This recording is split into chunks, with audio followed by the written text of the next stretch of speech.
الحمد لمن قدر خيرا وقبالا الحمد لمن قدر خيرا وقبالا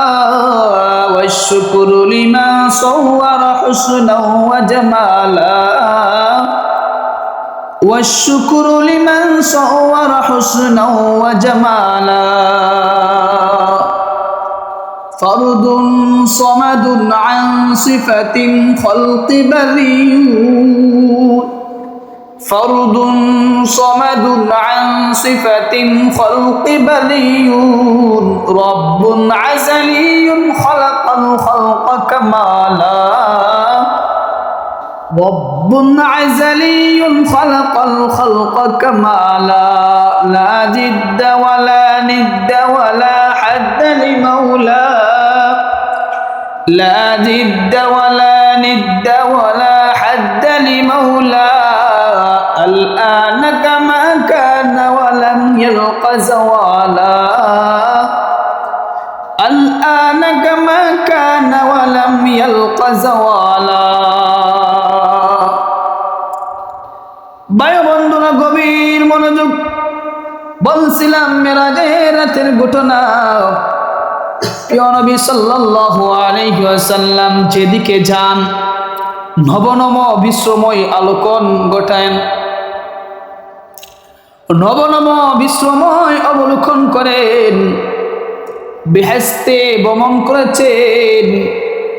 সেখানে কুরআনে বর্ণিত এই চারটি নহর পরিদর্শন করেন আল্লাহ তাআলা কুরআনের মধ্যে যে চারটি নহরের কথা বলেছেন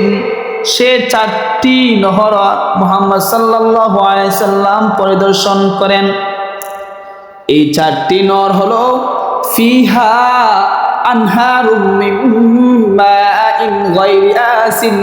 وأنهار من لبن لم يتغير طعمه وأنهار من خمر لذة للشاربين وأنهار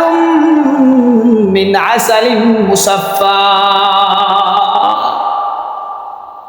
সেখানে রয়েছে সচ্ছল নির্মল পানির নহর রয়েছে দুধের নহর যার স্বাদ বিকৃত হয়নি কোন কালে পানকারীদের সাধ্য বৈঠক শরাবের নহর রয়েছে আরো রয়েছে স্বচ্ছ মধুর নহর রাসূল সাল্লাল্লাহু আলাইহি সাল্লামের সফর সঙ্গী ছিলেন হযরত জিবরাইল আলাইহিস সালাতু ওয়াস সালাম রাসূল সাল্লাল্লাহু আলাইহি সাল্লাম এই নহর দেখে জিবরাইল আলাইহিস সালাতু ওয়াস সালামকে প্রশ্ন করলেন জিবরাইল এসব নহরের উৎস কোথায় কোথায় গিয়ে মিশেছে জিবরাইল আলাইহিস সালাতু ওয়াস সালাম বললেন এতটুকু জানি ইয়া রাসূলুল্লাহ এসব নহরের উৎস হাউজে কাউসারে গিয়ে মিশেছে বলুন সুবহানাল্লাহ কিন্তু এর উৎসের কথা বলতে পারবো না এরই মধ্যে একজন ফেরেশতা আগমন করলেন হযরত মুহাম্মদ সাল্লাল্লাহু আলাইহি সাল্লামকে দ্রুত সেখান থেকে তুলে বহু দূরে একটি বৃক্ষের নিচে নিয়ে বসালেন হযরত মুহাম্মদ সাল্লাল্লাহু আলাইহি সাল্লাম লক্ষ্য করলেন বৃক্ষের শিকড় দেশে ক্ষুদ্র সফেদ একটি মাত্র মূর্তির তৈরি একটি বিশাল গম্বুজ রয়েছে এই গম্বুজটি আয়তনে এত বড় যদি তার উপর সমগ্র পৃথিবী তুলে রাখা হয় তাহলে পৃথিবীটাকে ছোট্ট একটি পাখির মতন মনে হবে একটি ক্ষুদ্র বনবিহীন বিশাল বৃক্ষ ডালে বসে আছে এই বৃক্ষের দরজাগুলো নির্মিত হয়েছে জরজ পাথর দ্বারা দরজার তালাগুলো স্বর্ণ নির্মিত এবং এই অপূর্ব সুন্দর মহলের চাবি হলো বিসমিল্লাহির রহমানির রহিম সুবহানাল্লাহ হযরত মুহাম্মদ সাল্লাল্লাহু আলাইহি ওয়াসাল্লাম বিসমিল্লাহির রহমানির রহিম পাঠ করতে দরজাগুলো খুলে গেল। মুহাম্মদ সাল্লাল্লাহু আলাইহি সাল্লাম ভিতরে প্রবেশ করলেন। ভিতরে গিয়ে দেখেন এর 4টি কোণে লেখা আছে, এই 4টি কোণে 4টি নহর প্রবাহিত হচ্ছে। প্রথম কোণে লেখা আছে বিসমি,